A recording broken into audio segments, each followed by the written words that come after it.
మేము first verification అని చెప్పి కొంతమందిని పెట్టి వెరిఫై చేయించి వాళ్ళ డేటా అసలు వాళ్ళు ఏం చేస్తున్నారు, ఎలా చేస్తున్నారు, రెగ్యులారిటీ ఉందా లేదా, వాళ్ళు ఆ ఉద్యోగాన్ని న్యాయం చేస్తున్నారా లేదా అని చెప్పి కొంతమందిని 1:5 అని చెప్పి వెరిఫికేషన్ ఆఫీసర్స్ పెట్టి, అంటే పిఆర్ఓస్ అన్న వాళ్ళే అండి, వెరిఫికేషన్ ఆఫీసర్స్ అన్న వాళ్ళిద్దరు 2 పోస్టులు ఒకే నేమ్లో ఉంటాయి.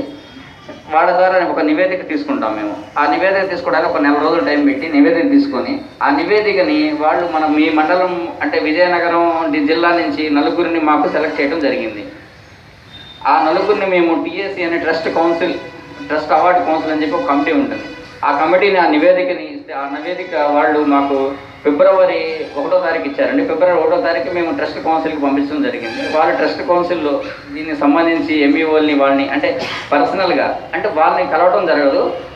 మీలో ఆ ఎంఈఓ చేసినటువంటి యాక్టివిటీస్ టీచర్స్ని అక్కడ ఉన్న పిల్లల్ని అంటే మేము వస్తే ఎలా రియాక్ట్ అవుతారు, మేము అంటే పర్సన్ ఓన్లీ పబ్లిక్ పర్సన్స్ ఎలా రియాక్ట్ అవుతారు అని కొన్ని నామ్స్ ప్రకారం వాళ్ళని బేస్ చేసుకొని ట్రస్ట్ కౌన్సిల్ మన శ్రీనివాసరావు గారిని సెలెక్ట్ చేయడం జరిగింది.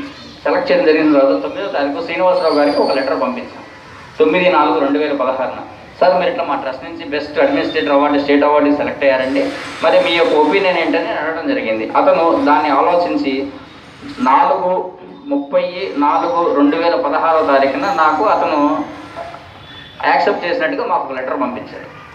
అతను యాక్సెప్ట్ చేసిన లెటర్ పంపించిన తర్వాత 23/5/2016 తారీఖున సార్ యాక్సెప్ట్ చేసినట్టుగా copy to ministry of human resource, district collector RJD of school education, DEO Vizianagaram, deputy DEO Bobbili, MPDO Parvathipuram, MEO Parvathipuram వారికి ఆ కాపీని అంటే అతను యాక్సెప్ట్ చేసినట్టుగా మేము అవార్డు ఇస్తున్నట్టుగా ఆ లెటర్ని వాళ్ళకి అటెస్ట్ చేయడం జరిగింది. వాళ్ళకి జూన్ 12 వరకు టైం ఇచ్చామండి. అంటే డిపార్ట్మెంటల్ లీగల్ అబ్జెక్షన్స్ ఏమైనా ఉంటాయి కదా, ఆ లీగల్ అబ్జెక్షన్స్ ఏమైనా ఉంటే అతనికి మేము అవార్డు ఇవ్వడం ఆపుతామండి, మీరు ఏమైనా అబ్జెక్షన్ ఉంటే మాకు ఇన్ఫామ్ చేయమని చెప్పి లెటర్ ద్వారా ఇన్ఫామ్ చేయమని వాళ్ళకి 23/5/2016 మేము పంపించడం జరిగింది.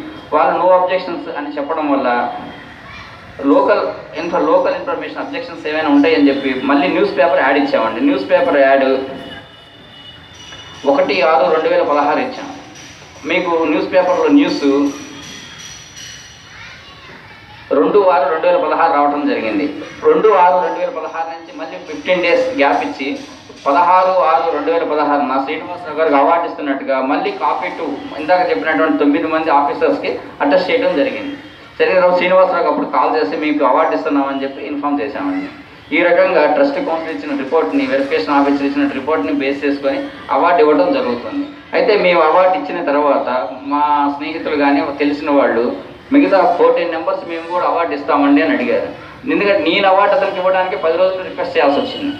చేస్తూ ఇట్లా అవార్డు ఇస్తానంటున్నారు సార్, మరి మీరు ఏమంటారంటే నాకు వద్దండి నేను తీసుకొని, ఇది కూడా మీరు బలవంతం చేశారు కాబట్టి తీసుకుంటున్నాను అని చెప్పి అతను ఒప్పుకోవడం వల్ల మేము ఇంత మంచి వ్యక్తికి సన్మానం చేస్తున్నామని చాలా సంతోషంగా భావిస్తున్నాం.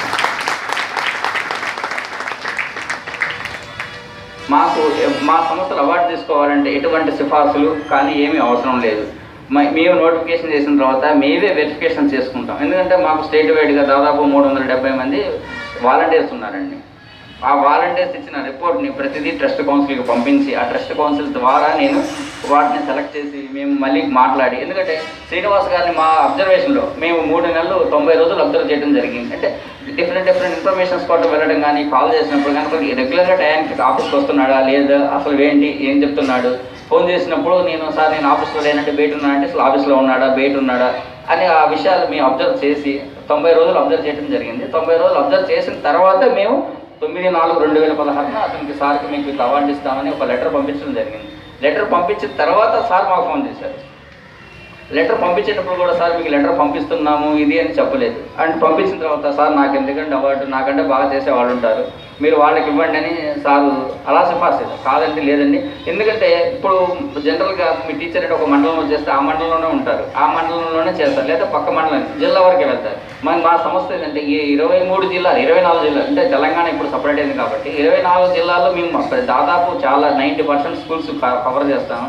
90% ఎంఈఓలు కానీ డిఓలు అందరికీ కాంటాక్ట్ అవుతాం కాబట్టి వాటిని బేస్ చేసుకొని 90 రోజులు మేము వ్యవధి పెట్టి 90 రోజుల వ్యవధి తర్వాత సార్కి ఫోన్ చేస్తే సార్ మాకు అన్నమాట ఏంటంటే, సార్ నాకంటే బాగా చేసేవాళ్ళు ఉంటారు, ఇంకా మీరు వెరిఫై చేయండి అన్న. లేదు సార్ మేము వెరిఫై చేసామండి, 3 స్క్రూటినీ చేసాము. స్క్రూటినీ చేసిన తర్వాత మీరు బెస్ట్ ఎంఈఓ సార్, దాంట్లో డౌటే లేదు ఆ విషయంలో. కాబట్టి నేను డిఓ గారికి కూడా కాపీ పంపిస్తానని చెప్పి ఆ ప్రాసెస్ చేసి సార్ని ఒప్పించడం జరిగింది. ఇలా సార్కి అవార్డు ఇవ్వడం జరిగిందండి. మేము ఇక్కడికి ఈ విజయనగరం జిల్లాకి ఎంటర్ రావడానికి మాకు సహకరించినటువంటి టి వెంకటరమణ గారికి మా ట్రస్ట్ తరఫు నుంచి కూడా ధన్యవాదాలు చెప్తున్నాం. ఎందుకంటే ఆ సార్ మమ్మల్ని ఇక్కడ ఇంట్రడ్యూస్ చేయడం వల్ల ఇంత మంచి వ్యక్తి మేము సన్మానం చేయగలుగుతున్నాం మా సంస్థ నుంచి. అది ముఖ్యమైన విషయం అనమాట. దానికోసం అని చెప్పి ఇప్పుడు ఉత్తమ టీచర్లకు కూడా సన్మానం చేయడం జరుగుతుంది. అయితే మా ట్రస్ట్ కౌన్సిల్లో ఒక చిన్న పాయింట్ రాశారండి లాస్ట్లో. మేము మా ట్రస్ట్ నుంచి నవరత్నాలు అని చెప్పి 9 మందికి అవార్డులు ఇవ్వడం జరుగుతుంది. ఆ 9 మందికి అవార్డులు ఏంటంటే 3 years ఒకసారి ఏర్పాటు చేస్తాం. ఇప్పుడు ఇచ్చినటువంటి బెస్ట్లో మళ్ళీ బెస్ట్ ఇస్తాం. అయితే మా ట్రస్ట్ కౌన్సిల్లో ఏం చెప్పారంటే చిన్న నోట్ రాసేటప్పుడు కంక్లూషన్లో మన ఎంఈఓ చిన్న శ్రీనివాసరావు గారిని నవరత్నాలకు కూడా సిఫార్సు చేసినట్టు రాశారండి. నో ప్రాబ్లం, మీరు దాని గురించి మీరు సపరేట్గా చేయాల్సిన అవసరం లేదు. నవరత్నాలకు కూడా మీరు దాన్ని మీరు కంటిన్యూ చేయొచ్చు. నవరత్నాలకు కూడా సార్ యాక్సెప్ట్ అవుతారు అన్న ఉద్దేశంతో వాళ్ళు క్లియర్గా మా నివేదిక దాదాపు శ్రీనివాస్ గారి గురించి 5 పేజీల నివేదిక రాశారండి. మాకు సర్వే చేసి 5 పేజీల నివేదికను మొత్తం చదివి చివరి కంక్లూషన్ రాసింది అది. కాబట్టి సార్ని కూడా నవరత్నాల అవార్డు కూడా పరిగణనలో ఉన్నదనే విషయం మీ సభాముఖంగా తెలియజేస్తాను. అంటే మామూలుగా అంటే ఏ సమస్య ఎలా ఉన్నా మేమేంటంటే కొంతమంది నన్ను అడిగారు, ఏమంటే మీరు మా దగ్గరకు వచ్చి సన్మానం చేస్తున్నారు, మరి మీరు చాలా సమస్యలు లేదంటే వాళ్ళు రమ్మంటారు, సన్మానం చేస్తారు, పంపించేస్తారు. ఇక్కడికి వచ్చిన తర్వాత సన్మాన గ్రహీత న్యూస్ పేపర్కి న్యూస్ ఇస్తాడు, వాళ్ళు న్యూస్ చేసేస్తారు, అయిపోతుంది. కానీ మేమేం చేసామంటే సన్మానం చేసేది వాళ్ళ దగ్గరికి వెళ్ళి చెయ్యాలి, వాళ్ళ ప్రజెన్స్లో చెయ్యాలి. ఇప్పుడు మేము చీరాలు తీసుకెళ్తామండి. చీరాల్లో ఎంఈఓ శ్రీనివాసరావు గారు అంటే జస్ట్ ఉంటారు, ఆ మాట చెప్తాం, చప్పట్లు కొడతారు, అంతవరకే. తర్వాత నెక్స్ట్ ప్రాసెస్ ఉండదు. ఇక్కడ ఏదంటే మీ ఎంఈఓ గారు ఏంటి, సరే కరెక్ట్ ఎంఈఓకి ఇచ్చారని ఒక ఫీలింగ్ మీ మనసులో కలగాలి. అదే మేము అక్కడ తీసుకెళ్ళి చేసామనుకోండి, అలా ఏముంటుంది, ఏదో ఆయన వచ్చాడు ఇచ్చారు. ఈరోజు సొసైటీ ఎలా ఉందండి, సొసైటీని బట్టే కదా. ఇప్పుడు మంచిది చెడ్డది అనేది సెకండరీ, ఫస్ట్ ఆలోచించేది అక్కడ ఇచ్చాడు అక్కడ తెచ్చుకున్నాడులే అని ఉంటుంది. అలా కాదండి, మేము ఇచ్చే అవార్డు ఎలా ఇస్తున్నాము ఏంటి అనేది సభామూర్ఖంగా మీ ఆఫీసుల ముందు, మీ టీచర్స్ ముందు, లేదా మీ పిల్లల ముందే ఇవ్వాలని మా ట్రస్ట్ ఉద్దేశంతో మేమే వాళ్ళ దగ్గరకు వచ్చి అవార్డు ఇచ్చి సన్మానం చేస్తామండి. అయితే ఈ అవార్డు ఇచ్చి సన్మానం చేసిన తర్వాత నవరత్నాలు అనే అవార్డుకు మాత్రం మేము హైదరాబాద్లోనే ఏర్పాటు చేయడం జరుగుతుంది. దానికి లిమిటెడ్ నెంబర్స్ ఒక 9 మందినే తీసుకుంటాం. ఈ 3 సంవత్సరాలు అంటే ఒక్కొక్క క్యాటర్లో అడ్మినిస్ట్రేషన్లో ఒకళ్ళు, టీచింగ్లో ఒకళ్ళు, బెస్ట్ స్టూడెంట్లు కూడా ఇస్తున్నామండి. 10/10 వచ్చిన పిల్లలకి ఆనిముత్యాలు అని చెప్పి అవార్డులు ఇవ్వడం జరిగింది. అదే స్టూడెంట్స్ మాత్రం ఖచ్చితంగా అప్లై చేసుకోవాలండి, ఎందుకంటే మేము వెరిఫై చేయలేము, ఎందుకంటే చాలామంది పిల్లలు ఉంటారు కాబట్టి. సో మా యొక్క సంస్థ యొక్క అవార్డు ఇచ్చే విధానం ఇలా ఉంటుంది. ఎవరైనా బాగా చదివే పిల్లలు ఉంటే మా సంస్థకి మీరు ఎవరైనా సరే సిఫార్సు చేయవచ్చు.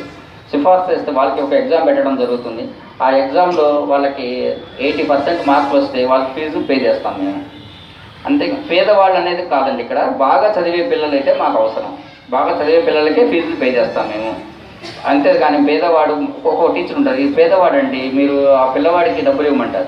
యాక్చువల్గా ఆ పేదవాడు పిల్లవాడికి ఒక సంస్థ నుంచి ఒక అమౌంట్ వస్తుంటుంది. వాళ్ళు ఆల్రెడీ బీసీ స్కూల్స్లో చదువుతుంటారు, స్కాలర్షిప్ వస్తుంటుంది.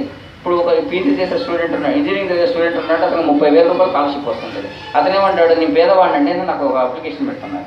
అలా కాదండి, అలా అప్లికేషన్ పెట్టద్దు. ఎందుకంటే మనకి మండలం నుంచే చాలా వస్తుంది. రీసెంట్గా 5 రోజుల క్రితం ఆ అప్లికేషన్ వచ్చింది, నీ పేదవాడిని నాకు ఫీజులు ఇవ్వమని. అలా వద్దండి. ఎవరైనా సరే, పేదవాడైనా కానీ ధనికుడైనా ఎవరైనా సరే, ఆర్థికంగా ఉన్న వాళ్ళు ఎవరైనా సరే, ఆ పిల్లవాడు బాగా చదువుతున్నాడంటే మేము పెట్టిన పరీక్షలో 80% మార్క్స్ రావాలి.